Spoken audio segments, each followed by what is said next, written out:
Bueno, vamos a seguir avanzando, hermanos. Qué lindo, qué maravilloso, porque esta noche vamos a seguir. Habíamos quedado en la anterior oportunidad, habíamos llegado hasta el versículo 12 de allí, de lo que Pablo le estaba escribiendo a los corintios, ya que él había sido informado por los de Cloé. Habíamos dicho que los de Cloé, la persona que aparece con el nombre de Cloé, es la única vez que aparece ahí en la escritura. Y no se sabe definitivamente si Cloé era una hermana que se reunía con su familia o era una hermana que tenía las posibilidades de abrir su casa, porque era común que la iglesia en el primer siglo se reuniera en las casas, ¿no? Y dice que Pablo estaba en Éfeso, y allá fueron los de Cloé y les comentaron problemáticas de lo que ellos habían visto, de lo que estaba sucediendo allá en Corinto. Y habían problemas en la iglesia de Corintios, ¿no? ¿Cuándo no hay problemas en la iglesia, hermanos? ¿Cuándo no hay problemas? Yo creo que entre más vamos teniendo comunión con los hermanos, se van presentando más situaciones. Cuando uno es como un participante nada más y que va de cuando en cuando, se reúne, va, oye un sermón y se va, pues es difícil a veces que la persona llegue a encontrar situaciones, digamos, de conflicto. Pero en la medida que usted va teniendo más comunión con los hermanos, en la medida que se va estrechando, en la medida que vamos teniendo más relación los unos con los otros, se comienzan a presentar aquellas cosas que necesitan ser purificadas. Oiga bien, purificadas en nuestra vida. Porque no es las cosas que tienen que ser purificadas en la vida de los otros, sino cosas que tienen que ser purificadas en mi vida, en mi vida. Entonces, esta noche, hermanos, vamos a seguir viendo ese problema que estaba afrontando el apóstol Pablo, porque Pablo fue informado por los de Cloé que se presentaba uno de los viejos problemas que siempre se ha presentado a través de la historia de la iglesia. Mire que aquí estamos prácticamente viendo el inicio de la iglesia, ¿no? Esta es la iglesia del primer siglo y ya había problemas con las famosas divisiones. Qué cosa tan rara las divisiones, ¿no? Y habíamos dicho que cualquiera de nosotros que llevamos más de 15 o 20 años en el Señor o más de eso, por lo menos en algún momento hemos tenido que haber afrontado una división, porque eso es lo común de lo que se presenta cuando hay esa relación entre los hermanos. Hay divisiones. Y Pablo más adelante en Corinto va a decir que es necesario que se presenten divisiones, aunque no deberían de ocurrir. No deberían de ocurrir divisiones.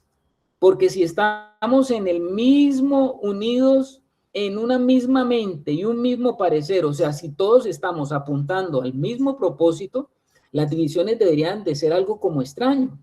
Pero resulta que hoy usted mira la iglesia de Cristo, a nivel mundial, y usted puede llegar a encontrar que hay más de 40,000 divisiones de la iglesia de Cristo. Cuando usted mira eso, dice, pero ¿qué ha pasado? ¿Qué ha pasado? En el tiempo de la primera iglesia, la iglesia que comenzó con los apóstoles, no había, digamos, esa gran cantidad de divisiones como lo hay hoy, con grupos que son totalmente divergentes, con líneas muy establecidas, con particularidades, con énfasis, con cosas que no era lo común. Ahora, aquí en la iglesia de Corintios se presenta uno de los grandes problemas que causa división. Y es bueno decirlo, ¿no? ¿Cuál era uno de los grandes problemas que genera división? Bueno, Pablo se está dando cuenta y fue informado por los de Cloé que habían hermanos o grupos de hermanos que habían tomado partida, que habían tomado facciones por los mismos siervos de Dios. Imagínese usted, por los mismos siervos de Dios. Y por lo menos vamos a arrancar desde ahí, desde el versículo 11 de Primera de Corintios. Dice Pablo, porque he sido informado acerca de vosotros hermanos míos, por los de Cloé, que hay entre vosotros contiendas, o sea que habían peleas, que habían alborotos, que habían facciones que generaban riñas, habían peleas, habían discusiones. Ahora, ¿por qué se presentaban esas discusiones? Habían grandes discusiones entre ellos, se estaban formando ya divisiones. ¿Y por qué eran las divisiones? Versículo 12. Quiero decir que cada uno de vosotros dice, o sea que comenzaron a generarse partidos. Usted sabe que el que estableció la iglesia ahí en Corintios, el que digamos fue el fundador de la iglesia en Corintios fue el apóstol Pablo. Eso nosotros lo vimos ya cuando hicimos la introducción en Corintios, que aparece en Hechos de los Apóstoles. Pablo fue el que llegó allá y a través del apóstol Pablo, Pablo fue utilizado como un vaso para establecer la iglesia en Corintios. Sin embargo, la iglesia no era de Pablo, ni él consideraba que esa era su iglesia. Si ya comenzáramos nosotros a entender, hermanos, eso, y si las grandes denominaciones de hoy, las grandes instituciones cristianas, los grandes fundadores, los que han establecido alguna congregación, alguna iglesia, se entendiera esto, ¿qué es lo que se debería entender? Que la iglesia no es de quien fue utilizado para establecer algo del Señor, para establecer el inicio de la operación del reino de los cielos en algún lugar. Pablo fue el que comenzó, pero no significaba que Pablo se consideraba como mi iglesia en Corintios, como yo he oído tantas veces a muchos siervos de Dios decir mi iglesia. No, Pablo no decía mi iglesia. Pablo dice, cuando usted lee la carta, la iglesia que está en Corinto, la iglesia de Dios que está en Corinto, así decía Pablo. No, él decía, escribo esta carta a mi iglesia que fundé. No, eso no es lo que dice Pablo. Póngale mucha atención. Esos son detalles claves en la escritura que el Espíritu Santo ha dejado para que hoy en día nosotros lo deberíamos de tener claro, cada día más claro. ¿Y por qué Pablo puede decir eso? Porque aunque él fue el que la fundó, él fue el que dejó el fundamento bien establecido, porque la palabra de Dios, cuando vemos la carta, él dice que él estuvo allí y que no les faltó nada. O sea, como apóstol de Jesucristo, él dio un depósito a la iglesia, que era el depósito que se necesitaba para que la iglesia tuviera bien establecida en el fundamento, y a través de ese fundamento, pues la iglesia fuera siendo cada vez más perfeccionada. Ahora, dice que se presentaban divisiones porque habían hermanos que habían tomado partido, porque algunos decían, yo soy de Pablo, otro decía, yo soy de Apolo, otro decía, yo soy de Cefas, y otro decía, yo soy de Cristo. Fíjese que el apóstol Pablo, él no era que, bueno, yo soy el fundador de esta iglesia, aquí no me viene más nadie a predicar ni a decir nada porque yo fui el que fundé y tienen ustedes que oír al que si yo me voy, yo dejo ahí establecido al que me va a reemplazar. No, así no era. Ustedes saben que Apolos era un hombre muy versado en las escrituras, ¿no? Y Apolos pasó por Corintios y pudo predicarle a los corintios. Apolos era un hombre que tenía una ascendencia griega y era un hombre que tenía un conocimiento de las escrituras y manejaba un discurso, Apolos, que encantaba. ¿Por qué encantaba? Le encantaba a los griegos. ¿En qué sentido les encantaba? Porque en la formación de Apolos, él había sido formado en el arte de la oratoria, y un conocedor de las escrituras con una oratoria, pues por supuesto que impresionaba. Pero otros dicen que eran partidarios, era de Pedro. Parece que Pedro estuvo en Corintios también, o parece que querían llevar a Pedro o estaban pensando en Pedro. Bueno, no nos es claro en ese sentido, pero Pedro era unos por los que los corintios estaban allí. O sea, fíjese que en los corintios era una iglesia constituida por judíos y también por gentiles. Entonces, seguramente los gentiles que eran corintios de formación griega, pues se iban por el lado de Apolos. Seguramente los judíos que eran de ascendencia de allá de Jerusalén, que se habían establecido acá en Corintios, muchos conocían o tuvieron la oportunidad de conocer a Pedro, o Pedro tuvo la oportunidad de predicarles y hablarles del evangelio allí en Corintios, y estos hermanos se iban era por el lado de Pedro, porque era judío, porque además Pedro había estado con el Señor Jesucristo, había sido de los 12.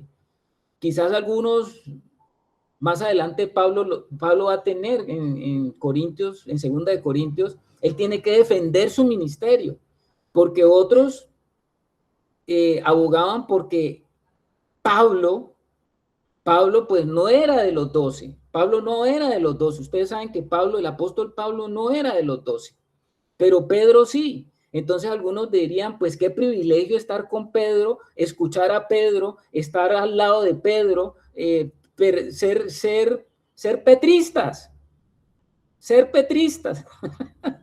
¿Cuántos petristas hay hoy? Entonces algunos estaban con Pedro, que Pedro es piedra, ¿no? Y otros decían, otros eran más espirituales, como lo decíamos la anterior oportunidad. Otros decían, bueno, ustedes son de Pedro, ustedes son de Pablo, ustedes son de Apolos, pero los únicos aquí que somos la iglesia somos los que somos de Cristo. Ay, hermano. Los que decían que eran de Cristo aparentemente era pues lo más espiritual, y podría decir uno, esos son los que están más correctos, nada más lejos de la verdad, porque estos que decían que eran de Cristo también estaban excluyendo a los otros hermanos. Ellos no estaban diciendo nosotros somos de Cristo como ustedes, más bien ellos excluían a los demás y decían nosotros sí somos de Cristo.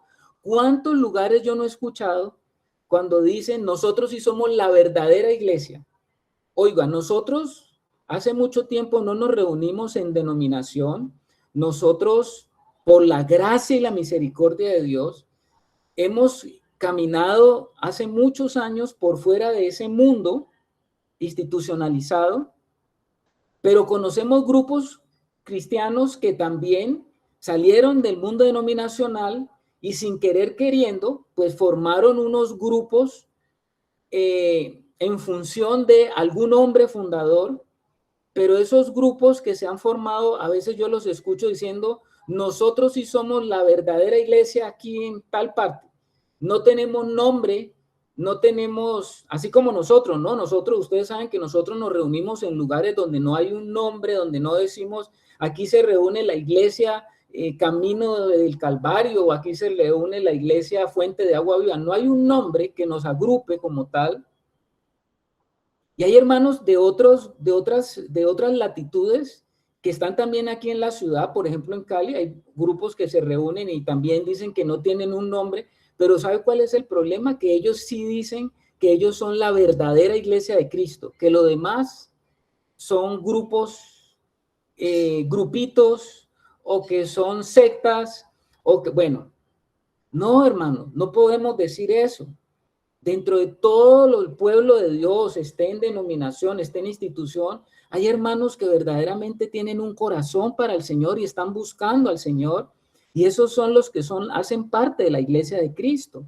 Nosotros no podemos ir descabezando a todo el mundo, ¿ya? Porque nosotros somos parte de esa iglesia del Señor, no somos la iglesia de Cristo en la ciudad donde usted se encuentra, no somos los únicos. Entonces Pablo está diciendo, quiere decir que cada uno de vosotros dice, yo soy de Pablo, yo de Apolos, yo de Cefas y yo de Cristo. ¿Cómo le parece lo que estaban diciendo los hermanos allá, no? Hay un hermano del siglo pasado que se llamaba Campbell Morgan, que dijo algo y lo voy a citar esta noche.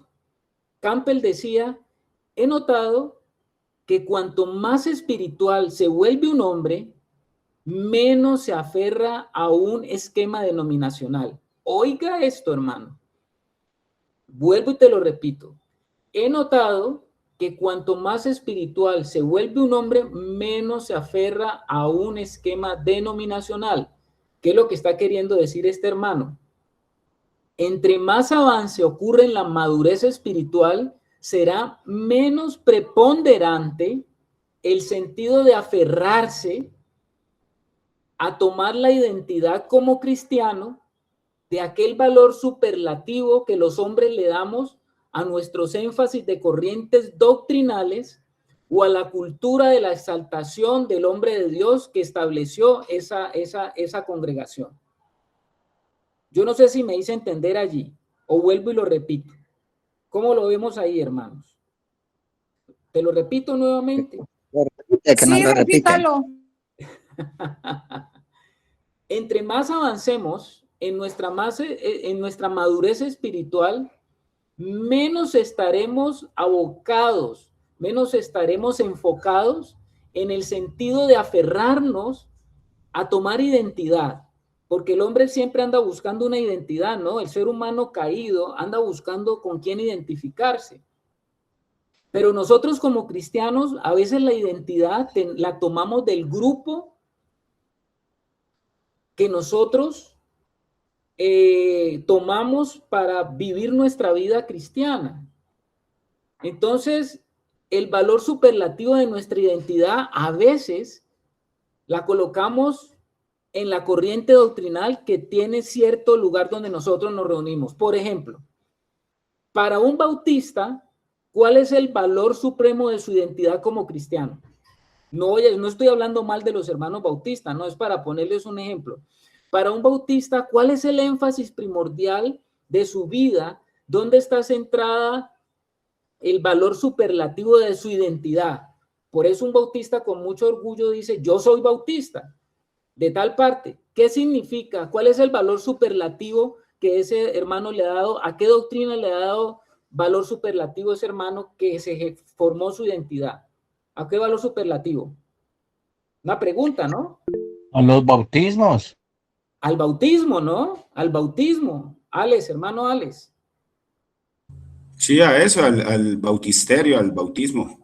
Al bautismo, tanto que ellos, dentro de las congregaciones, ellos como sea, los hermanos bautistas, meten un bautisterio.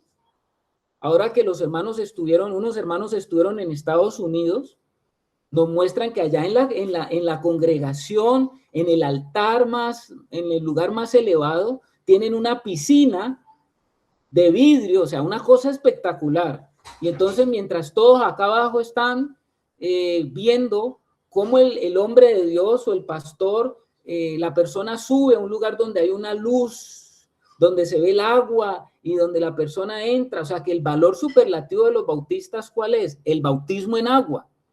Para un bautista, si no hay bautismo en agua, usted está re grave, pailas. Ahora vamos a ver un poquito qué dice Pablo acerca del bautismo, ¿no? En agua. Si bien es cierto, para los bautistas es el bautismo, para otros grupos de hermanos su valor superlativo está centrado en otra cosa. Por ejemplo, los presbiterianos. ¿Cuál es el valor supremo de los presbiterianos? A ver, les hago esa pregunta. ¿Cuál es el valor supremo? Su identidad como presbiteriano.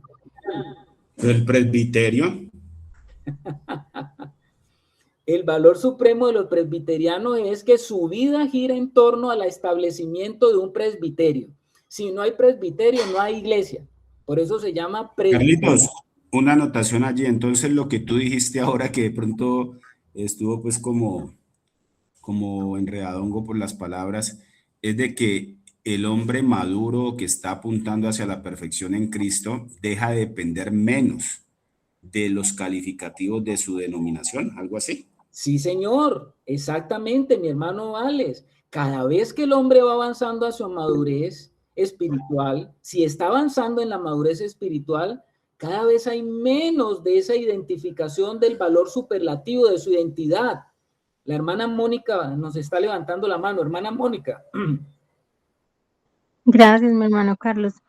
También dentro de la misma denominación, sea bautista o metodista y esto, aún dentro de la misma se subdivide porque está lo de los premilenialistas, los milenialistas, dispensacionalistas, sensacionistas, istas, y todo terminado en istas. Entonces una vez escuché, estando todavía en la denominación, él es un predicador, pues se llama Edgar Escobar, pero pues saca noticias cristianas y eso. Entonces él hablaba de ese tema, que cómo se identifica usted. Usted se identifica, entonces yo escribí, de hecho, esa vez en el comentario diciendo pues que yo no me identifico con ninguno, sino que con ser hija de Dios.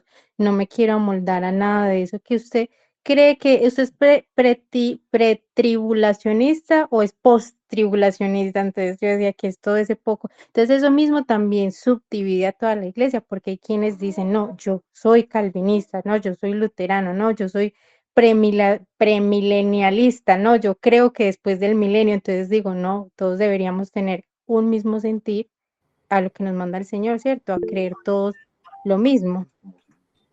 Ok, hermana Mónica, muchas gracias. Evidentemente, tú estás hablando de algunas énfasis doctrinales y hay algunos hermanos que, claro, han llevado esto al extremo de formar de la división subdivisiones. Dicen, no, yo soy un bautista, pero mi énfasis aquí, los que nos reunimos, los bautistas que nos reunimos aquí, son o pretribulacionistas, ya dado a un énfasis sobre algún tema de las escrituras, o sea, una división de la subdivisión de la subdivisión. Hermano Alexander. Sí, porque al igual de lo que está diciendo Mónica, sí llama mucho la atención porque tú lo repites mucho. El hecho de que la iglesia se divide por estas cosas, o sea, por lo que no es fundamental. Porque si nos vamos pues al centro que es Cristo, el bautizo, este bautizo que estamos hablando allí, no es un fundamento pues para que cause divisiones o lo que dice la hermana acerca de si es antes de la tribulación, en la tribulación. Y eso ha causado divisiones, incluso entre nosotros mismos causa a veces discusiones. Son cosas que no tienen la relevancia tan grande como para, se puede, o sea, sí causen disensión y las podemos tratar y dentro de los diferentes pensamientos podemos tocarlo, pero que no cause división. Entonces pienso que esto sí es bien, o sea, algo quiere explicarnos y decirnos Pablo a través de todo esto, porque seguimos expuestos a lo mismo. Los hermanos nos disgustamos con el otro porque no tienen el mismo pensamiento mío en estas cosas que son accesorias. Amén, amén, hermano Alexander. Por supuesto sabemos que en las doctrinas fundamentales, todos los cristianos, en las doctrinas fundamentales, pues tenemos que estar sustentados en las doctrinas fundamentales. Pero hay otras cosas alrededor que no son las doctrinas fundamentales y son las que generalmente van comenzando los hombres hacen tanto énfasis en eso que comienzan los ismos, ¿no? Comienzan las divisiones. La hermana María Ramos y después el hermano Wilson. Buenas, hermano Carlos. Es una pregunta que no sé muy bien. Tengo algo de entendido algunas cosas, pero no lo sé muy bien. ¿Quiénes son los reformados? Me han dicho que son de diferentes denominaciones. No sé qué es. Bueno, mi hermana Santa, los hermanos reformados son hermanos que salieron justamente de una reforma, de un pensamiento. A ver, vino la reforma con Lutero y comenzaron a haber muchas divisiones que se presentaron justamente en la iglesia, en la iglesia se comenzaron a generar divisiones después de Lutero.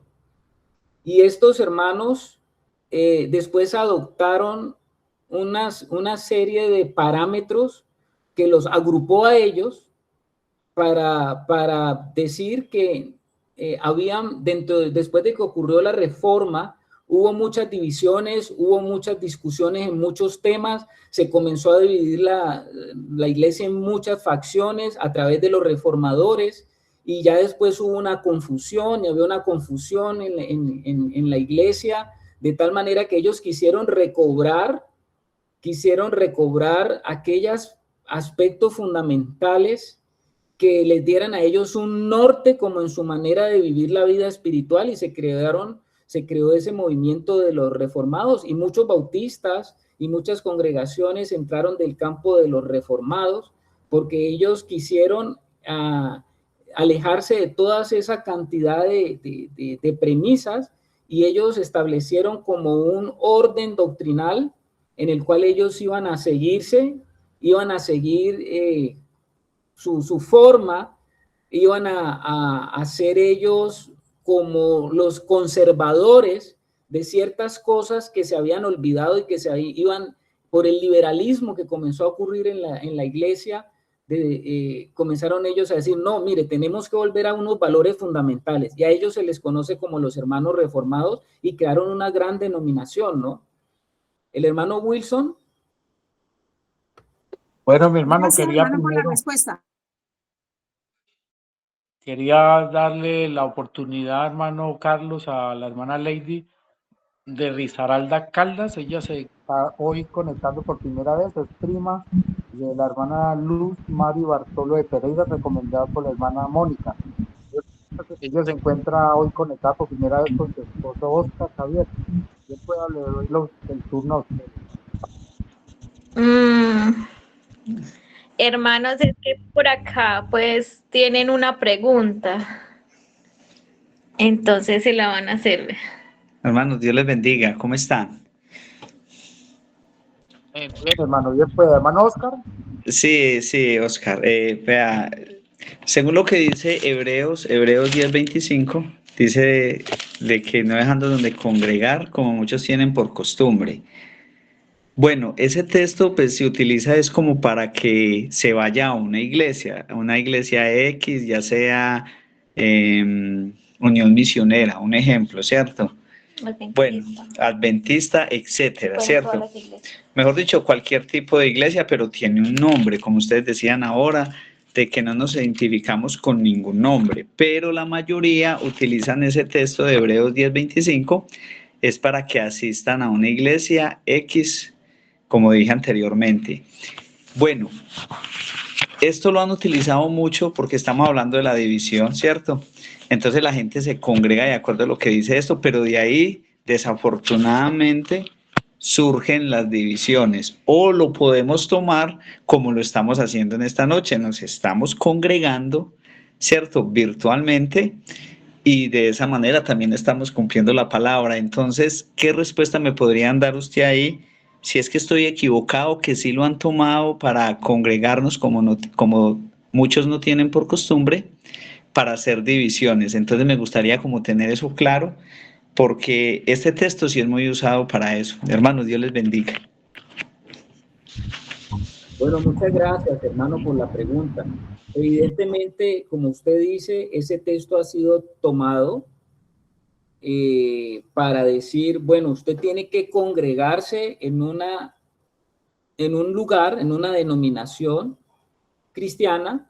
Usted tiene que congregarse porque todos los cristianos tenemos que congregarnos. Bueno, a la verdad, sí, los cristianos debemos de mantener comunión con otros cristianos y de reunirnos con otros cristianos para vivir nuestra vida espiritual. Aquí nosotros, y lo hemos dicho, las reuniones virtuales son reuniones que nos permiten a nosotros reunirnos como hermanos, pero también hemos sido muy claros al decir que nunca la virtualidad podrá reemplazar la presencialidad. Nosotros en nuestra vida cristiana tenemos que caminar con otros hermanos, porque la vida de iglesia, una iglesia viva, es una iglesia que tiene el mérito dado por Cristo para que todos esos hermanos se puedan reunir, buscar al Señor, tener comunión los unos con los otros y participar de los 4 fundamentos que son necesarios para la vida de una iglesia vital, la vida de una iglesia orgánica, como la llamamos la iglesia orgánica. Por ahí en Hechos de los Apóstoles hay 4 principios que nos hablan de en qué debería de participar un hermano que está en su fe en Jesucristo, cómo debería de vivir su vida en el Señor dentro del marco de lo que la Biblia considera como la iglesia. Estamos hablando de las denominaciones que han sido divisiones que se han formado por los énfasis que han dado los hombres a ciertas enseñanzas, doctrinas o a ciertos hombres, porque las divisiones no solamente se han presentado, aquí tenemos que las divisiones se estaban presentando porque cada uno quería tener un seguidor, ¿no? La iglesia apologista, la iglesia paulina, la iglesia petrista, cada uno quería tomar un partido por ese tipo de iglesia. A veces el énfasis está en la doctrina, o a veces el énfasis está en el hombre que creó esa denominación. Pero en la medida que vamos avanzando y estamos buscando al Señor, nos vamos dando cuenta de que el valor de identidad nuestra no está centrado ni en una persona fundadora, ni en una doctrina específica que usted considera como lo más fundamental. Nuestro centro es Cristo. Y cada que usted está comenzando a caminar su vida cristiana, debería de pedirle al Señor, Señor, permíteme congregarme con hermanos que están en esa misma sintonía, con hermanos que tengan el mismo deseo, que estén en la misma mente y en el mismo propósito de querer cada día volverte a ti, Señor, que te conviertas en el centro de nuestra vida, el centro de nuestra congregación, el centro de toda nuestra vida cristiana, para que cada día, Señor, nosotros podamos ver la realidad de la iglesia en medio nuestro. A esa pregunta que me está haciendo el hermano, pues le respondo, evidentemente que nosotros como hijos de Dios debemos de mantener una comunión con los hermanos. ¿En qué cuatro cosas deben de una iglesia bíblica, cristocéntrico, debe perseverar y mantenerse atenta a estar en esas cuatro cosas? Bueno, eso lo dice Hechos de los Apóstoles. Hechos de los Apóstoles nos habla de que cuando la iglesia comenzó allá en Jerusalén, cuando usted lee Hechos 2, 42, creo que dice que ellos perseveraban en cuatro cosas. Una iglesia centrada en la doctrina de los apóstoles, era la doctrina apostólica. Aquí Pablo está hablando sobre doctrina apostólica. ¿En qué sentido? Él como apóstol ni siquiera se está considerando como el hombre al cual tienen que seguir ellos. Él como apóstol está diciendo, miren, ustedes no pueden decir yo soy de Pablo, yo soy de Apolos o yo soy de Cefas. Y ustedes solamente no pueden decir yo soy de Cristo, porque todos estamos en función de caminar como iglesia a la cabeza de la iglesia que es Cristo. Y Pablo lo que está diciendo es, con doctrina apostólica, el fundamento es Cristo, y cada que una iglesia es más cristocéntrica, es una iglesia que va a ver más la realidad de la vida del Señor, y es la iglesia que va a tener el clima y el ambiente necesario para que crezcamos en una sanidad que nos permita un desarrollo espiritual. Entonces, los cuatro fundamentos son perseverar en la doctrina apostólica. ¿Cuál es el otro fundamento que habla? ¿Se acuerdan de Hechos? Perseverar en la doctrina de los apóstoles, perseverar en la comunión con los otros hermanos. ¿Se acuerdan? Perseverar en el partimiento del pan y participar y perseverar en las oraciones los unos con los otros. Cuando usted desarrolla esos cuatro temas, usted va a encontrar todo lo que se desprende de lo que es necesario para que haya una vida de iglesia saludable. Cuando usted comienza a ver una iglesia que se comienza a desviar de esos puntos, cuando ya no es la doctrina de los apóstoles, sino los pensamientos humanistas del hombre, metidos y acomodándolos a la Biblia, cuando usted comienza a ver que la comunión se vuelve un rito de solamente ir a una reunión puntual los días sábados o domingos, escuchar un sermón e irse para la casa, tener lo que se llaman reuniones de nuca.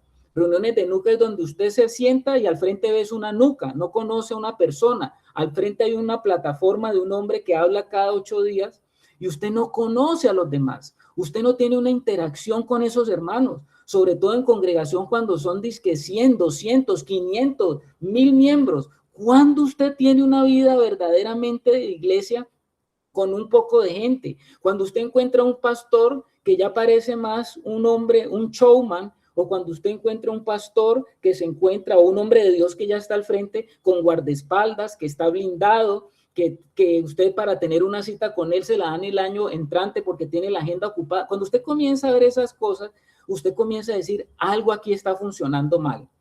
¿Ah? Si los de Cloé fueron a visitar a Pablo, imagínese usted, y no tuvieron que pasar por los guardaespaldas de Pablo. Si ellos llegaron a donde Pablo a contarle la situación de lo que estaba ocurriendo allá, era porque Pablo había fundado esa congregación y los conocía, no por otra razón. Y él podía decirles y darle unos consejos. Entonces, la comunión El partimiento del pan es el centro de la adoración, es cómo nos estamos reuniendo para adorar al Señor, para tener cada día más claro lo que es la muerte, el nuevo pacto, la resurrección, la nueva vida que hemos tenido, esa adoración directa y esa ministración al Cristo viviente. Y las oraciones, porque yo puedo orar por los otros, ¿no? Sentarme a orar con un hermano, pero para orar por un hermano tengo que conocer a ese hermano, ¿no? No solamente que me manden oraciones de esas que nos gustan a nosotros, las oraciones de papelito, sino, hombre, cuando yo me siento con un hermano es porque yo conozco a ese hermano, es porque yo conozco la vida, porque yo sé lo que está pasando y por lo que está pasando, porque yo puedo sentarme con él a orar y saber de qué estamos orando. Espero haberle ayudado ahí un poquito, hermano. El hermano Wilson. No, estamos escuchando. Amén, amén. Bueno, ahí buenísimo, mi hermano, pues el tema que se ha tocado. Y quería también, porque esta semana tuve una experiencia con un hermano de Centro Bíblico y un hermano de Local Bíblico. Entonces ellos me decían, hermano, pero ¿usted cómo quiere creer que Corintios 1:10, que todos debemos hablar una misma cosa? ¿Cómo vamos a poder hablar todos una misma cosa? Como dijo en el nombre del Señor Jesucristo, que habléis todos una misma cosa, con unos de la iglesia, y me mencionó como 3. Entonces, ¿cómo puede ser posible que podamos llegar a hablar una misma cosa? Entonces me hicieron la pregunta. Y en realidad, estos hermanos que conozco yo de Local Bíblico y Centro Bíblico, ellos cumplen con estos de la cena cada 8 días, de la oración, de partimiento del pan, las oraciones, y se reúnen ellos y se aman entre ellos, pero entre ellos. Entonces, la pregunta que me hicieron, que cómo era posible que iban a estar con hermanos que algunos inclusive dudaban de que fueran hermanos. Pero el apóstol Pablo, cuando ve este problema aquí en Corinto, como estamos hablando, y seguramente vamos a ser más amplios cuando lleguemos al capítulo 3, pues yo le decía, hermano, es que si me hacen esa pregunta, ¿cuál es el problema de nosotros con el cual hacemos que terminamos en unas divisiones, sea por doctrina, sea por ministerios, o sea por lo que sea? Es porque Pablo se los estaba mostrando acá. El hermano creo que alcanzó a mencionar el 3:1, de manera que yo, hermanos, no puedo hablaros como a espirituales, sino como a carnales, como a niños en Cristo. Os di a beber leche y no vianda, porque aún no erais capaces ni sois capaces todavía. O sea, ahí comienza a mostrar el problema de los hermanos en Corinto. ¿Cuál era el problema de esta iglesia? La inmadurez. Entonces le decía a estos hermanos, el hermano, cuando yo estoy frente a un hermano de cualquier denominación, a mí no me interesa que sea de una denominación para saber si es cristiano o no es cristiano. Lo que yo veo es, en realidad veo la vida de Dios en él. Si veo la vida de Dios, veo luz en la vida de este hermano, es mi hermano. Y lo que busco es tener comunión con ese hermano. Entonces, eso le decía a ellos, lo que debemos buscar son hermanos maduros y entendidos que comprendan que la iglesia tiene edades, donde, como el hermano Carlos nos ha hablado mucho, donde hay hermanos niños que por cuestiones de su niñez y su inmadurez han aceptado como verdades muchas doctrinas que son falsas. Y eso hace que se separen de otros hermanos. Pero debo de tener un corazón muy abierto y con un amor enorme para yo buscar la manera de ganar el corazón de este hermano que se encuentra en una situación difícil en cuanto a haber aceptado una doctrina que no es correcta, y no rechazarlo, no convertirme en un juez con un hermano que puede estar en unas condiciones como las estuve yo en 15 años en una denominación, a lo cual di fe y creí que la doctrina que me enseñaron ayer era la verdad y me separaba de otros. También tengo para decirle a los hermanos, me disculpan el tiempo que me he demorado, Stephen Cow tiene un folleto, yo les puedo mandar una en audio, ¿por qué nos reunimos así? Y es muy importante para este tema que hemos escogido. Era todo, mi hermano Carlos y amados hermanos. Gracias, hermano Wilson, gracias. De verdad, mándelo, que me parece que Stephen Cowan es un siervo de Dios de muchos años que había tenido un gran acercamiento a entender estas verdades. Carlitos, Javier tuvo la mano levantada, mi hermano. Ah, no, pero ya me quedó claro, mi hermano, gracias. Continúa, hermano. Gloria a Dios. Entonces, amados hermanos, ahí está el apóstol Pablo llevándonos a nosotros a confrontarnos con la realidad de lo que ha sido la iglesia en los últimos 2000 años. Eso nos lo está diciendo ahora a nosotros. Ahora, el hermano Wilson decía ahora algo muy interesante, ¿no? Decía, bueno, ¿qué es lo que yo tengo que ver en un hermano? Lo que yo tengo que ver en un hermano es cuánto de Cristo hay en él, no cuánto ese hermano sabe, no cuánto ese hermano, digamos, ese hermano trata de aparentar. Yo tengo que saber discernir cuánto de Cristo hay un hermano, porque ahí es donde está la riqueza de ese hermano para mi vida. Eso es lo que yo tengo que ir identificando, cuánto de Cristo hay en ese hermano, porque lo de Cristo es lo que va verdaderamente a edificar mi vida. Hermano Alexander. De pronto, Carlitos, para Lady y el hermano Oscar que habló ahora, algo vivido, ¿no? Yo caminé muchos años en una denominación y pues ya llevo varios años acá, pero yo recuerdo que yo seguía visitando a ciertos hermanos con que me reunía en la denominación y casi siempre me decían lo mismo. Es que como usted dejó de congregarse, pero pues yo ya llevaba tiempo caminando acá y pues acá con Carlos y los que arrancamos, en el Señor se trabaja bastante y pues yo tenía para esa época como ahora las semanas copadas en el Señor te pone a trabajar mucho en Él y pues nos toca aquí congregarnos para prepararnos. Entonces pues yo no refutaba, pero por dentro decía, si supieras en lo que yo ando, cómo estoy de congregado, porque lo que se ve de esta iglesia, por eso es importante lo que Wilson puede mandar, es de que como no hay una cabeza líder como hay en la denominación, no consideran que nosotros nos estemos congregando en el Señor. Entonces pienso que Oscar tenía como esa inquietud, que nos dicen es eso, ¿no? Como usted dejó de congregarse porque no va pues acá donde está el pastor, que es el que se para en el púlpito a enseñar, ustedes están dando raro, porque lo que usted está haciendo allá no corresponde a lo que la palabra dice. Entonces pienso, mi hermano, que no, esto, lo que dice Carlos, estamos reunidos hombres, mujeres, niños, ancianos, que estamos buscando al Señor y el Señor se está manifestando y nos estamos congregando en Él, mi hermano, para que tenga como esa tranquilidad.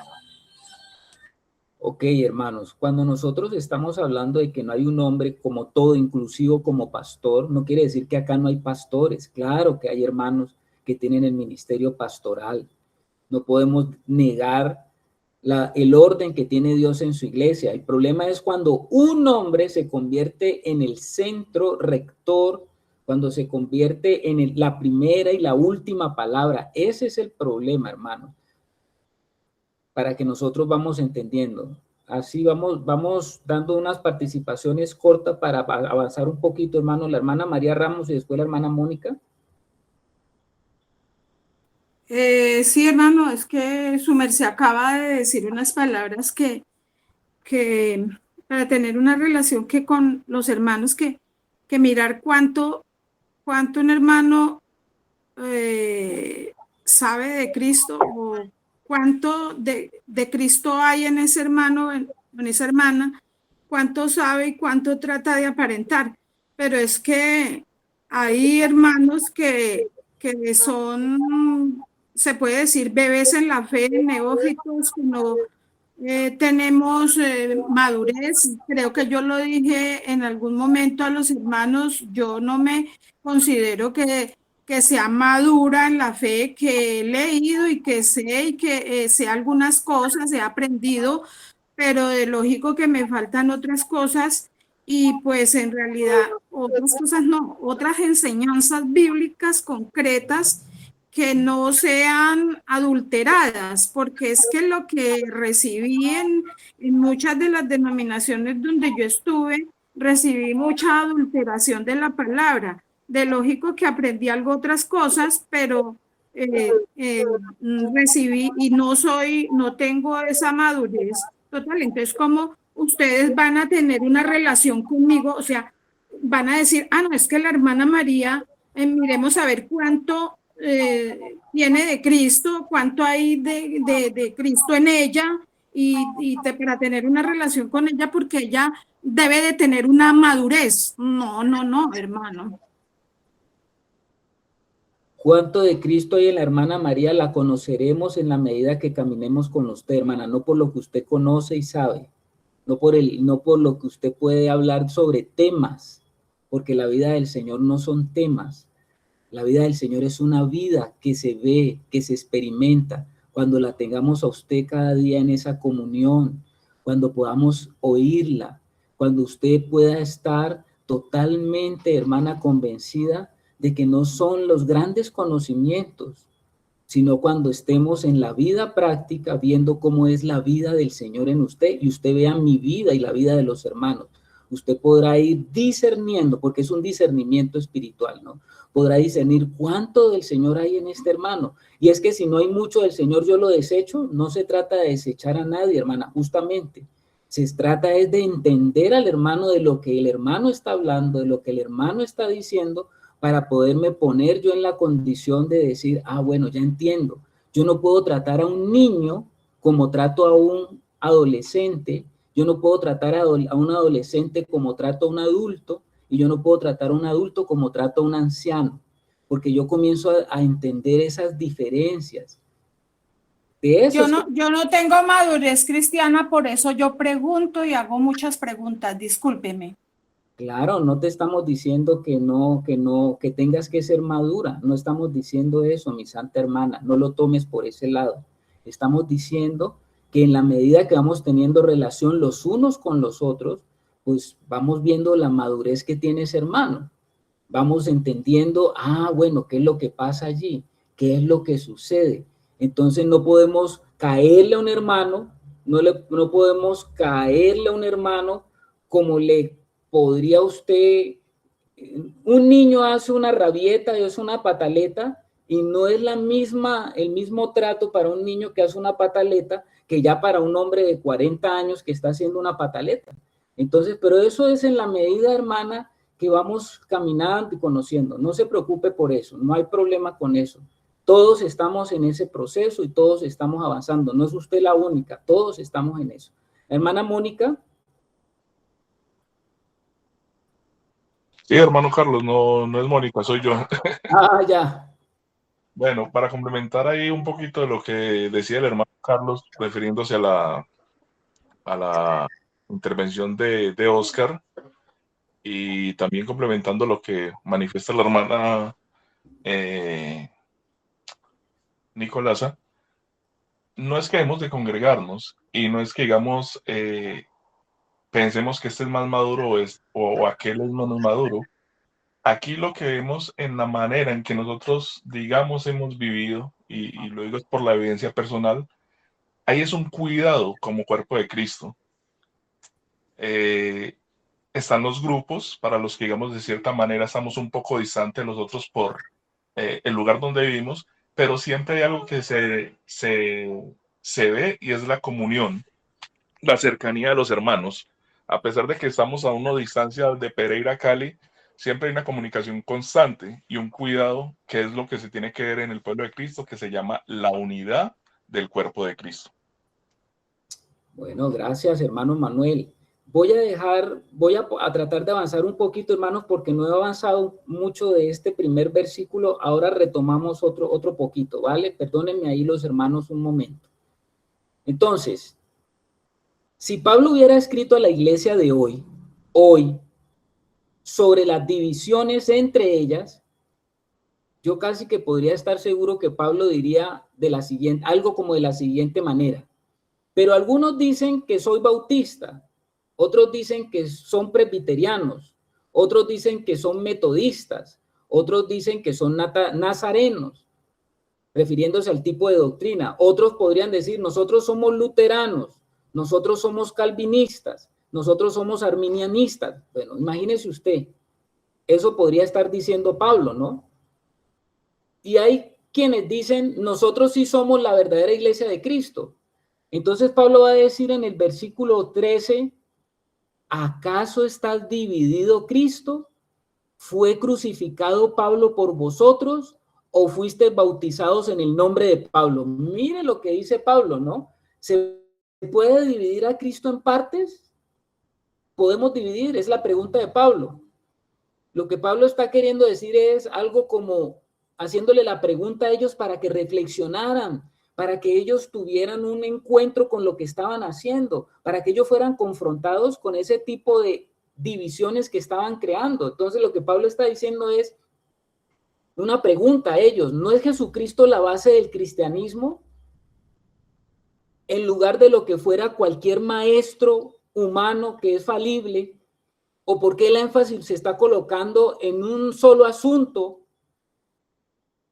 Eso es lo que Pablo estaba queriendo decir, ¿no? ¿Cómo podría la lealtad que se le muestra a las enseñanzas de una persona acerca de Jesús provocar que las personas que están en Cristo se opongan a las enseñanzas de otros maestros que enseñan lo mismo de Cristo? Es decir, ¿cómo podrían ellos confrontar las enseñanzas de Pablo con las de Pedro? Por supuesto que Pablo tenía un nivel de erudición más grande, pero eso no era lo que importaba. Lo que importaba era la vida del Señor en Pablo, la vida del Señor en Pedro y lo que ellos comunicaban, porque lo que uno comunica no solamente es un entendimiento, sino que uno comunica vida y verdad, vida en su propia vida. Eso es lo que uno comunica. Hay mucha gente, hay muchos teólogos que conocen mucho. Yo conozco gente de grupos pseudocristianos que saben más Biblia que cualquier cristiano, pero ¿cómo es esa vida? ¿Cómo es esa vida en realidad? Se puede hablar mucho. ¿Cómo les parece a ustedes que hay teólogos que son ateos? Teólogos que son ateos. Te pueden hablar de la Biblia, te pueden hablar de pasajes, te pueden hablar sobre temas, pero son ateos. Eso está pasando. Y eso pasa. Hay personas que saben mucha Biblia, pero su vida no está en una consonancia. Ellos pueden compartir un mensaje, pero no pueden impartir vida. Y eso es diferente. Hermanos, exactamente, no tienen esa vida. Entonces, por eso es que Pablo les está diciendo a ellos y les hace esas preguntas retóricas diseñadas para exponer lo absurdo de las divisiones que se estaban presentando en la iglesia corintia. ¿Cuál es la respuesta que esperaba Pablo que ellos, ante las preguntas que él les estaba diciendo, no? Les dice, ¿acaso está dividido Cristo? ¿Fue crucificado Pablo por vosotros o fuisteis bautizados en el nombre de Pablo? ¿Cuál era la respuesta lógica que él esperaba que ellos, al analizar esto, qué tenían ellos que decir? No, no. ¿Está dividido Cristo? No. ¿Fue crucificado Pablo por vosotros? No fue Pablo. ¿Fuiste bautizados en el nombre de Pablo? No fuimos bautizados en el nombre de Pablo. Era un no rotundo, ¿no? Por eso esas preguntas que Pablo siempre utilizaba como esa forma de confrontar a los hermanos, para que ellos pensaran y dijeran, oiga, ¿qué estamos haciendo? Y fíjense que Pablo va a terminar allí con el tema del bautismo, porque parece que el bautismo en sí se estaba convirtiendo como la manera de ellos de decir, es que nosotros pertenecemos a tal porque ese fue el que nos bautizó.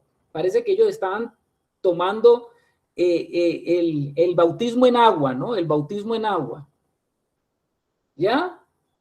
Ahora, eso para la iglesia de hoy es diferente. Hoy es lo mismo.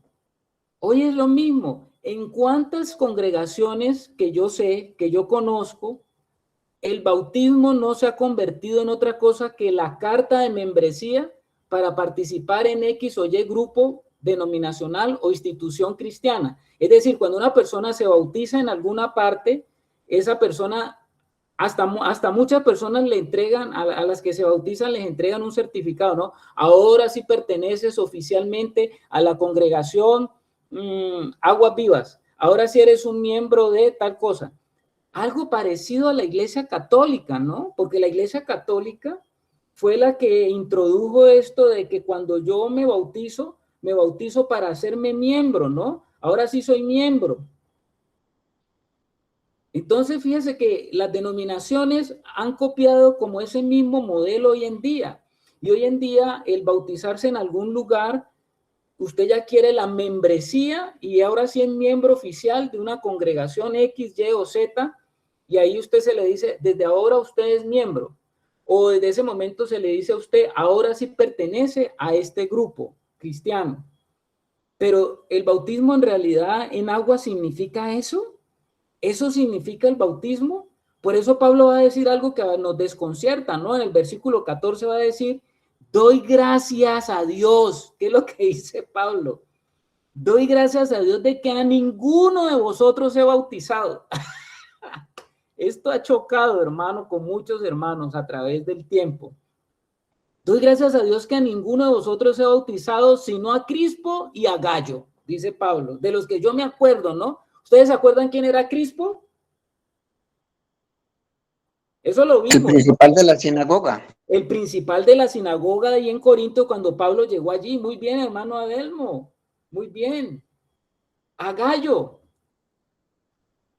Y dice Pablo de la siguiente manera. Bueno, vamos a ver esto un pedacito porque esto ha generado a veces también conflicto. Doy gracias a Dios de que a ninguno de vosotros he bautizado.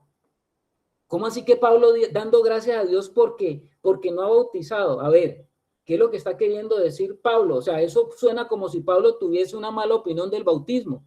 No, no es el caso, hermano. No es el caso de que él tenga una mala opinión del bautismo. No nos enredemos. ¿Cuál es el punto de Pablo que está atacando aquí? A ver, ¿cuál es el punto que está atacando? El punto de Pablo es que la gente a veces es tentada a pensar más allá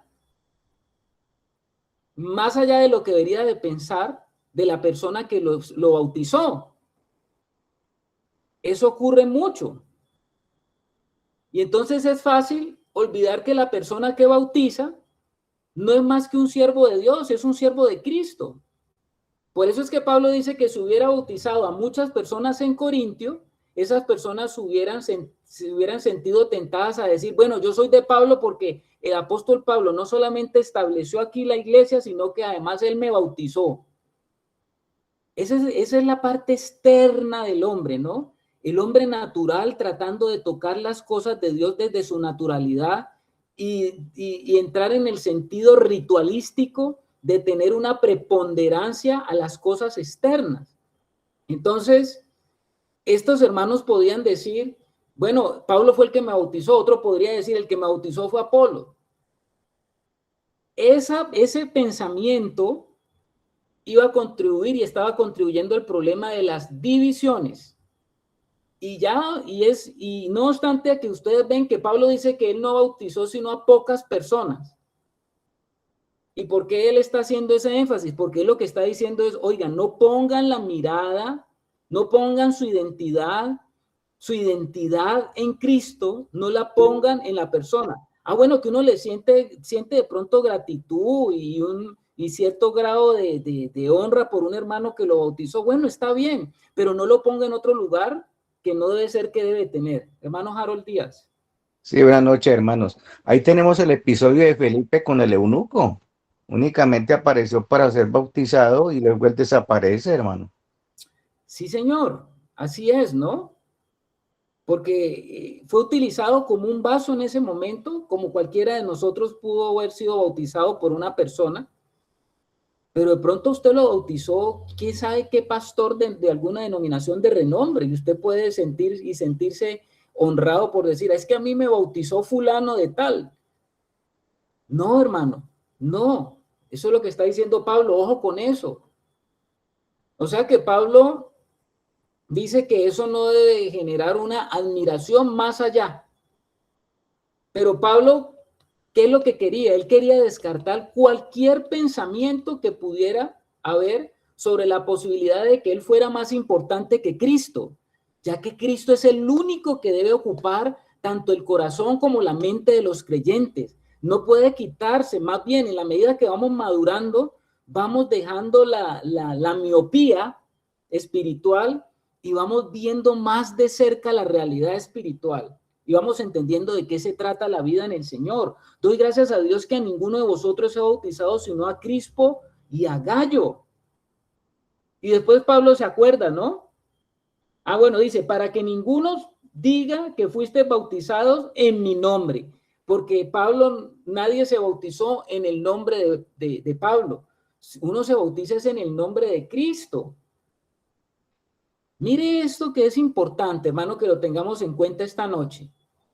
Esta declaración que Pablo está haciendo sobre el bautismo, ahora, ¿a qué bautismo se está refiriendo Pablo? ¿A qué bautismo se está refiriendo?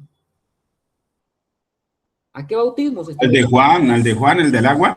Al del agua, al bautismo en agua. Él no se está refiriendo al bautismo en el Espíritu, que es el que habla Pablo en Romanos capítulo 6, ¿no?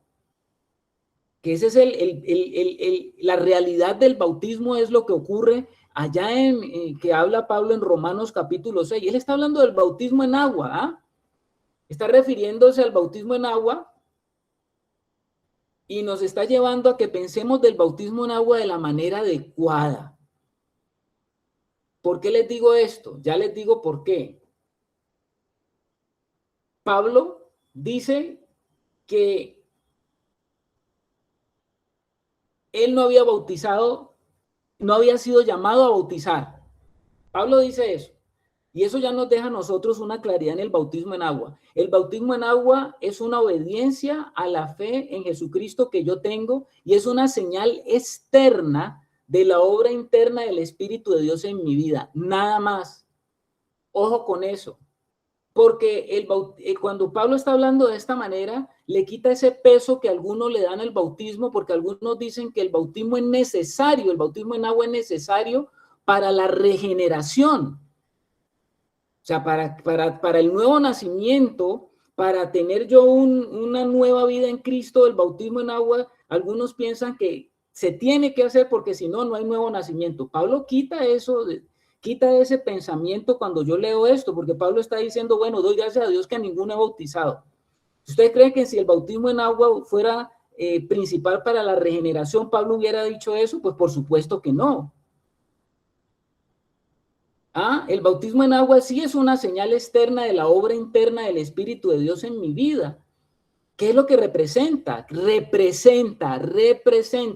Es renunciar. El bautismo en agua está dando la representación de que estoy renunciando a mi vida antigua. Estoy considerando que mi vida antigua está dándosele muerte y ahora estoy representando que yo estoy de acuerdo con el Señor en que esa naturaleza debe de morir y que esa naturaleza debe ser sepultada para poder vivir la vida nueva según el Espíritu. Ahora te pregunto, pero si yo no vivo la nueva vida en el Espíritu, ¿significa que el bautismo en agua no fue realmente válido? Porque entonces me convierto, si yo salgo del bautismo en ese mismo tipo de vida que he vivido, con el mismo deseo de seguir haciendo mis viejas cosas, entonces ¿en qué se convierte el que fue al bautismo? Se convierte en un pecador mojado, pero no en un pecador que verdaderamente tiene la conciencia de que usted quiere y está de acuerdo con el Señor en que esa vieja naturaleza tiene que quedarse allí, pero también tiene que estar de acuerdo con el Señor que me debo levantar en una nueva naturaleza. ¿Y qué es lo que Pablo estaba diciendo? Si yo me meto en todo tipo de discusiones, como lo que estaba pasando allí en Corinto, si me meto en todo tipo de discusiones y peleas carnales, porque alguien no se bautiza, y si debido al cuerpo, porque la gente no se bautiza, como yo creo que tiene que ocurrir el bautismo, y me enojo y quiero discutir el asunto, y no importa si usted se haya bautizado 100 veces, pero si usted está en esa actitud y se mantiene en esa actitud, no está mostrando el fruto de un verdadero andar en el Espíritu, mi hermano. Y yo sé que por eso se han presentado problemas y discusiones en la iglesia también. ¿Estamos, hermanos? Amén, hermano. Entonces, Pablo lo que está diciendo es que una vida del Espíritu lo que comienza a ser regida es por el valor supremo de la vida de Cristo en mí, y el valor supremo es el amor. Se caracteriza por el amor, que no busca su propio camino, que no busca atacar, que no busca disminuir, que no busca romper al otro, sino que ama, espera, cree, soporta. Esa no es la manifestación de una vida en el Espíritu cada día más creciente. Entre más tolerante seamos con los hermanos que están en esa, y que otros sean más tolerantes también que con nosotros, porque también nosotros estamos en el proceso. entonces veremos más el amor de Dios en medio de nosotros. Porque finalmente cuando el Señor Jesús vuelva y vuelva, porque va a volver otra vez, como dice la Escritura, no lo digo yo, ¿usted cree que Él va a preguntar, a ver, yo vengo a recoger solamente a los que son bautistas, porque ellos creyeron en el bautismo como yo dije que tenían que creerse en el bautismo? O yo vengo solamente por los presbiterianos porque es que el presbiterio era el fundamento de la iglesia, los otros no entendieron eso. O yo solamente vengo por los metodistas porque ellos creían que a través de un método era que todo el mundo llegaba a ser un verdadero discípulo de Cristo. Los otros, para afuera. ¿Usted cree que el Señor va a hacer eso? ¿Usted cree que el Señor, por esos énfasis superlativos, es que Él va a hacer su selección de los que van a estar con Él? Si nosotros pensamos eso, tenemos la mirada miope. Entonces, hermanos, Pablo está diciendo allí, después de que él dice, para que ninguno diga que fuiste bautizados en mi nombre, se acordó Pablo, ¿no? Ay, ¿verdad que yo no solamente bauticé a Crispo y a Gallo, sino que también dice Pablo, también bauticé a la familia de Estéfanas? De los demás, no sé si he bautizado a algún otro. Mire lo que deja Pablo, qué es lo que está diciendo Pablo, ¿no? No se acordaba. No, pues ya no se acordaba, porque no era algo, para él no era algo superlativo, ¿no? ¿Qué tal que los corintios hubieran sido bautistas? ¿Ah? Entonces habían cogido a Pablo, no, Pablo, usted está mal, usted no es un apóstol, ¿cómo va a decir que el bautismo en agua no es para que usted se salve? Si usted no le aplica el bautismo en agua a una persona, esa persona no es salva. Algunos dicen eso.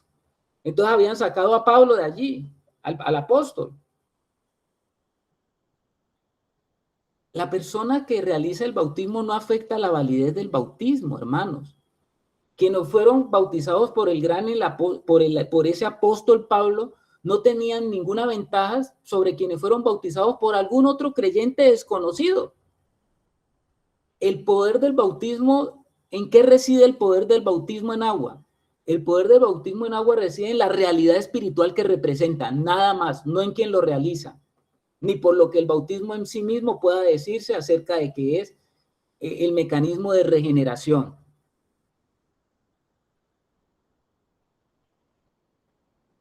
Voy a hacerles un comentario, ¿no?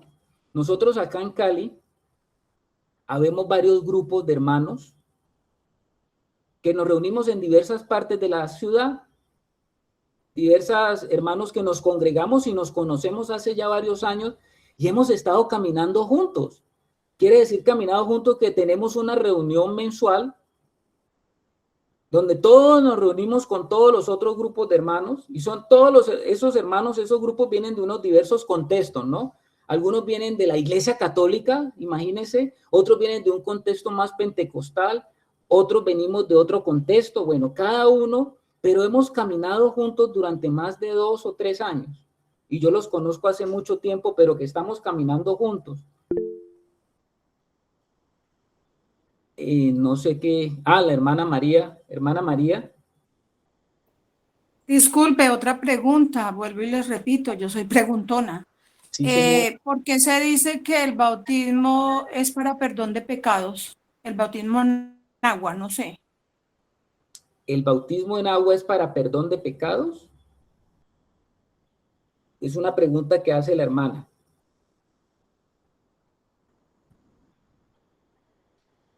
¿Algún hermano sabe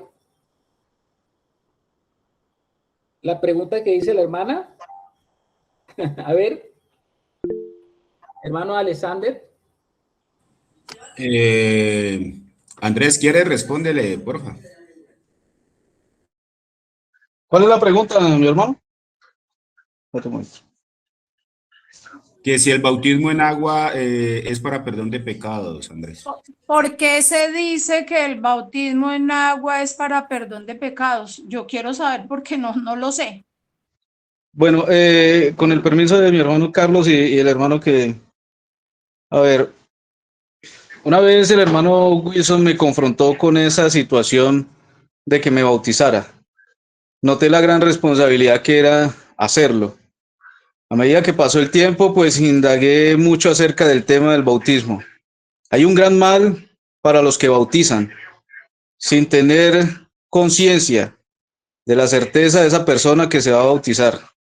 Es una responsabilidad enorme, porque realmente el bautismo es un acto de obediencia, de que cuando yo he dispuesto mi vida para Cristo, me he dado a Él, yo tomo las decisiones porque veo en lo que Él me dice que hay justicia, que hay gracia, que hay un camino lleno de su voluntad. Tomo la decisión porque Él me lo pide. Así llegué yo por lo menos a ese momento. Cuando yo decidí bautizarme, fue porque percibí en las Escrituras cómo Dios lo manifestó varias veces pidiendo que lo hiciera y que fuera de eso lo llevara al conocimiento para que otros lo hicieran. Es un acto de obediencia, una manifestación pública donde yo dejo testigos alrededor de mí de que he tomado la decisión de obedecer a Dios. Ya lo estoy obedeciendo. Realmente ese bautismo en agua no debe ser antes del bautismo en el Espíritu. Debe ser después, porque es mi manifestación pública de que yo ya estoy a su servicio y dejo testigos a mi alrededor de que eso es así. Entonces, por eso es una manifestación del perdón de pecados, porque si yo lo estoy haciendo es porque yo ya entregué mi vida a Él, porque ya decidí andar en su camino, conforme a su palabra, conforme a su justicia. Ya me perdonó mis pecados y ya perdonó mi pecado.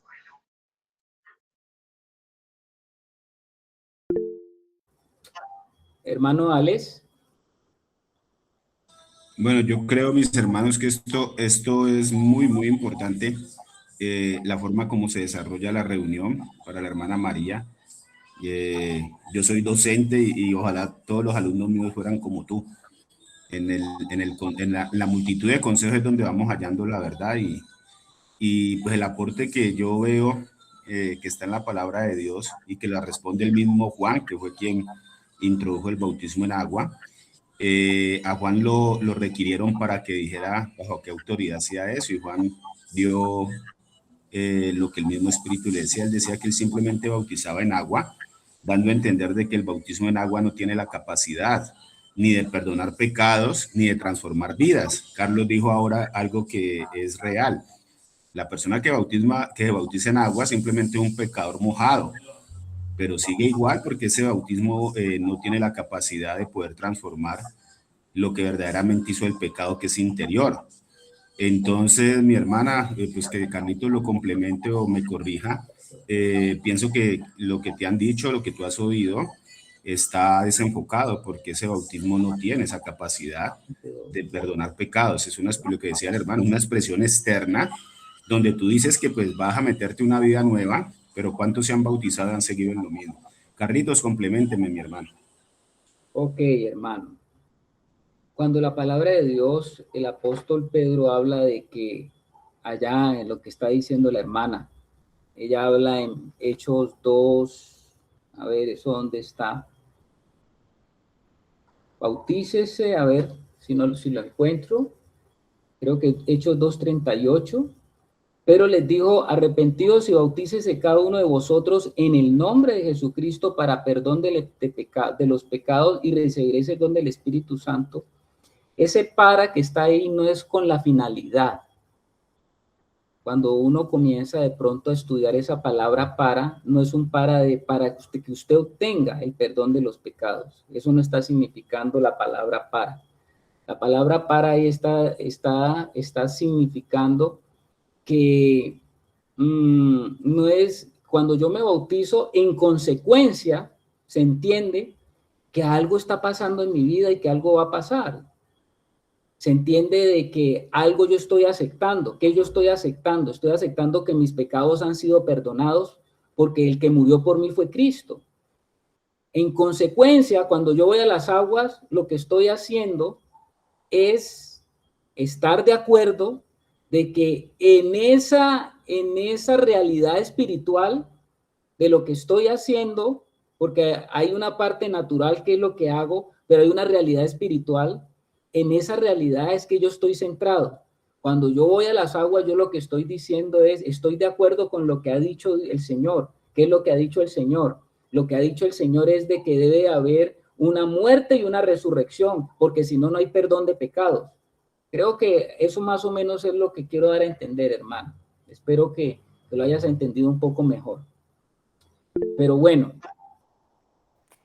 Disculpe, me falta un poco más, pero después internamente a alguno de ustedes me gustaría hablar con el hermano Alexander internamente, pero no tengo el WhatsApp. Gracias y no quisiera interrumpir más. Continúen. Gracias.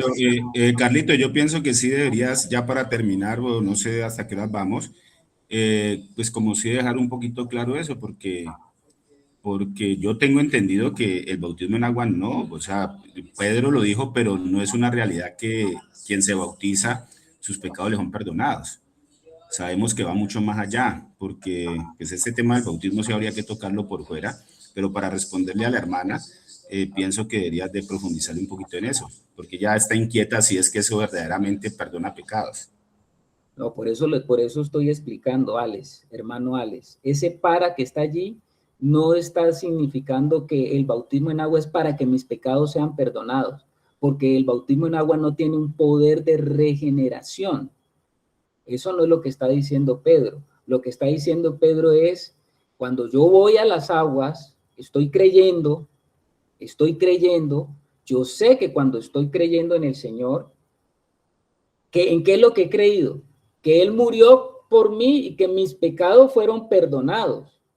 Si yo creo en que Él hizo eso, yo voy a las aguas para reafirmar lo que yo estoy creyendo. ¿Qué es lo que yo creyendo? Que uno murió por mí, que mis pecados fueron perdonados por la sangre derramada.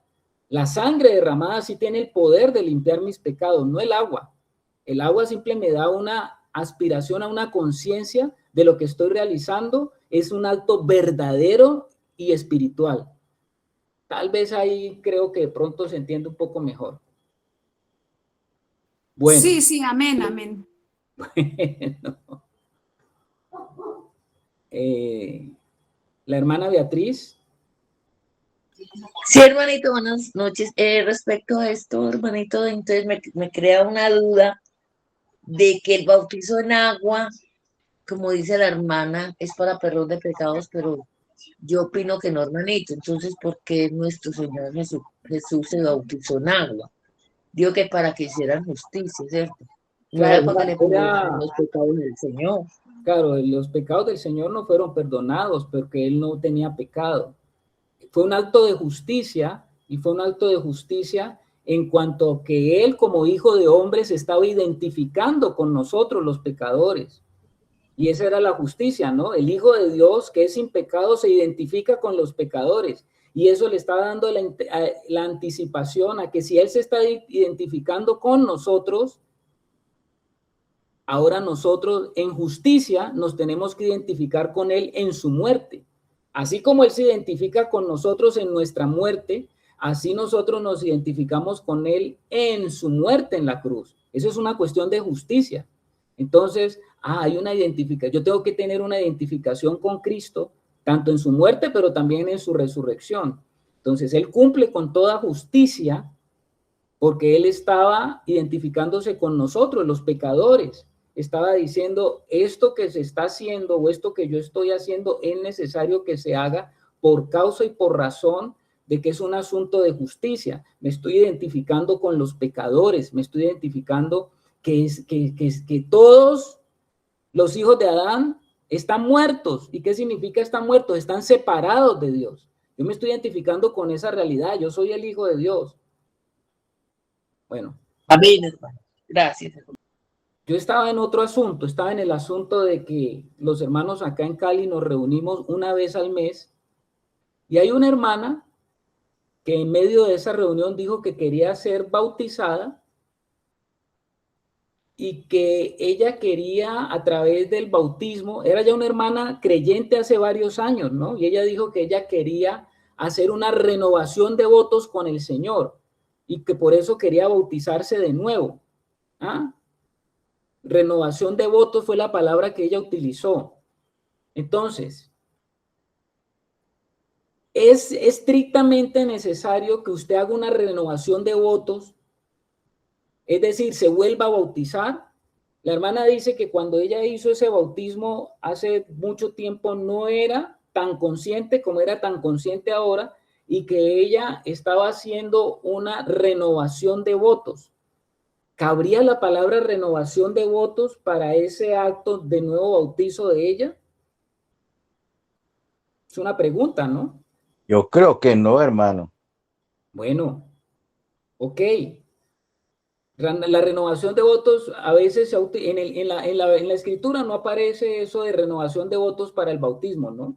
Quizás los hermanos han utilizado la palabra renovación de votos más es para los votos matrimoniales, digamos, es lo que más he utilizado. Pero en cuanto al bautismo, que usted se tenga que volver a bautizar, pues la Biblia no da un testimonio acerca de que se tenga que, ni llama eso renovación, ¿no? ¿Cuál es la verdadera renovación? Es una disposición diaria en mi vida a que lo que el bautismo representa se haga realidad en mi vida. Más bien esa es la renovación de todos los días en lo que yo hice lo que pasó conmigo en el bautismo. Lo que yo cada día debo de tener en cuenta es que eso que yo hice naturalmente tiene una fuerte representación espiritual, y que ese bautismo en agua es el que guía todo mi caminar en el Señor. El bautismo en agua es el que determina el proceso de mi vida en Cristo.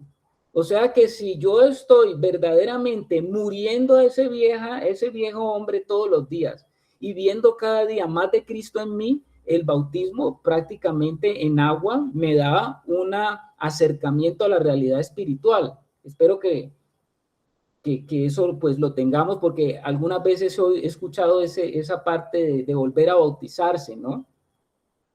Que cuántas veces necesito volver a bautizarme. Pablo termina, 1 Corintios, es el pensamiento, no se ha terminado el capítulo termina más adelante, pero Pablo va a decir algo muy interesante que va a ser la introducción para el próximo capítulo, hermanos. Ahí en 1 Corintios, en el versículo 17 dice, pues no me envió Cristo a bautizar, sino a predicar el evangelio, no con sabiduría de palabras, sino para que no se haga vana la cruz de Cristo. Oigan lo que dice el apóstol Pablo, pero no me envió Cristo a bautizar, sino a predicar el evangelio, no con sabiduría de palabra, para que no se haga vana la cruz de Cristo. Este pasaje es muy importante porque Pablo dice que ha bautizado a algunos, pero que ese no es el enfoque del ministerio de él, que él ha sido llamado es a proclamar el evangelio, para evangelizar. Más adelante, pues él va a hablar del ministerio que compartió con los demás, ¿no? Yo planté, Apolo regó, mas Dios ha dado el crecimiento, eso lo va a decir más adelante. Pero esta última palabra, y quiero cerrar aquí esta noche, no es sabiduría de palabras, para que no sea hecha vana la cruz de Cristo. Esa palabra sabiduría es la palabra sofía en griego, ¿no? Es la palabra griega para sabiduría. La palabra sofía, que es la que utiliza Pablo aquí, pues no me envió Cristo a bautizar, sino a predicar el evangelio, no con sabiduría. Ese tema de la sabiduría era crucial para los corintios. ¿Por qué? Porque los corintios pertenecían al mundo griego. Esa era la cultura corintia y ellos estaban bien apegados a su cultura, ¿no? Los griegos, ¿qué hacían los griegos? Los griegos premiaban la sabiduría y su manifestación por medio de la retórica. Usted sabe que los filósofos griegos, el arte de la retórica, el arte de ellos de dar argumentos persuasivos, el arte de la oratoria, el arte del discurso en público, para ellos era muy importante, porque era de suprema importancia para el mundo griego esa forma como ellos veían la clase cultural, ¿no? Y en los versículos que siguen, Pablo contrasta la sabiduría humana con la sabiduría de Dios. O sea, lo que Pablo estaba diciendo es, oigan ustedes corintios, ustedes se mantienen muy imbuidos en el ámbito de su cultura griega, donde los filósofos para ustedes tienen una sabiduría que a ustedes los mantiene descrestados. Pero quiero decirles esta noche que a mí Cristo me ha enviado no con palabras de sabiduría, para que no se haga vana la cruz de Cristo. Porque lo que está diciendo Pablo es, la sabiduría de Dios es muy diferente al concepto que ustedes tienen de sabiduría. Y del versículo 18 en adelante se va a tratar el tema de la sabiduría de Dios en contraposición con la sabiduría del hombre, para que toda argumentación de cualquier pensamiento de los hijos de Dios que estaban imbuidos en ese mundo cayera delante de la revelación del poder de la vida de Cristo. Y eso es lo que Pablo está queriendo decir hasta allí, hermanos. La vida de Cristo en nosotros es una vida que va por encima de todos nuestros parámetros culturales, nuestros parámetros filosóficos, nuestros parámetros sociales, nuestros parámetros culturales. La vida de Cristo es una vida que no es de acá, sino que es de arriba. Y esa vida de Cristo tiene que verse en nosotros y tenemos que estar cada día centrados más en cómo es, Señor, que esa vida tuya se va desarrollando en mí, porque queremos verdaderamente, Señor, como hijos de Dios, comenzar a expresar esa vida. Hoy nos enciendes el corazón.